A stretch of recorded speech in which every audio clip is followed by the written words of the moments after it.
Hello friends, तर मी कल्याणी. तर काल वसंत पंचमी निमित्त मस्तपैकी पालकची डाळ, वांग बटाट्याची भाजी, भात, चपाती, भाकरी आणि स्वीट असा बेत होता. तर मी काय केलं, 2 प्रकारची डाळ घेतली, स्वच्छ धुतली. त्यामध्ये चिरलेला पालक, टमॅटो, मीठ, हळद,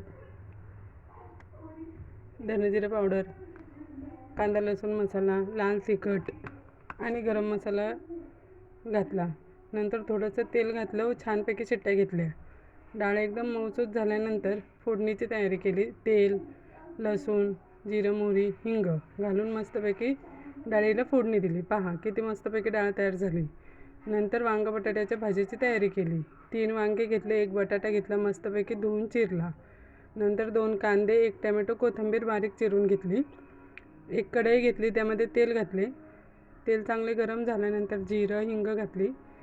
जिरं हिंग तडतडल्यानंतर त्यामध्ये थोडीशी कोथिंबीर आणि कांदे घातले.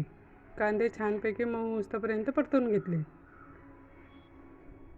कांदे छान परतून झाल्यानंतर त्यामध्ये मी टमॅटो घातला. टमॅटोसुद्धा छानपैकी मऊ होईपर्यंत परतून घेतलं. नंतर त्यामध्ये सर्व मसाले घातले. मीठ, कांदा लसूण मसाला, हळद, धनेजिरे पावडर, मिरची पावडर आणि गरम मसाला सगळं घालून मस्तपैकी परतून घेतलं. आणि नंतर थोडंसं पाणी टाकून 1-2 मिनटं मसाला छानपैकी शिजवून घेतला. पहा, मसाला छान शिजल्यानंतर आपण जे वांगा आणि बटाट्याच्या फोडी केल्या होत्या त्या फोडी ह्यामध्ये घातल्या आणि पुन्हा एकदा छानपैकी परतून घेतलं.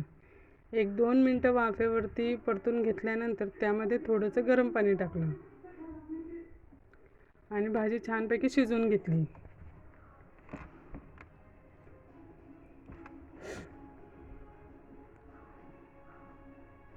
दोन मिनिटांनी मस्तपैकी भाजी शिजल्यानंतर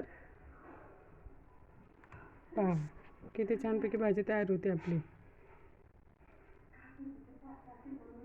तर भाजी तयार झाल्यानंतर भात केला होता, चपाती केली होती, भाकरी केली होती.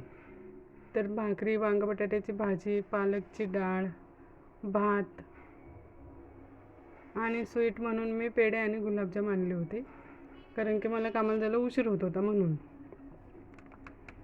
नंतर मस्तपैकी देवाचं नैवेद्याचं ताट तयार केलं आणि माझा डबाही तयार केला. तर कसं वाटलं तुम्हाला नक्की सांगा. Thank you so much. धन्यवाद.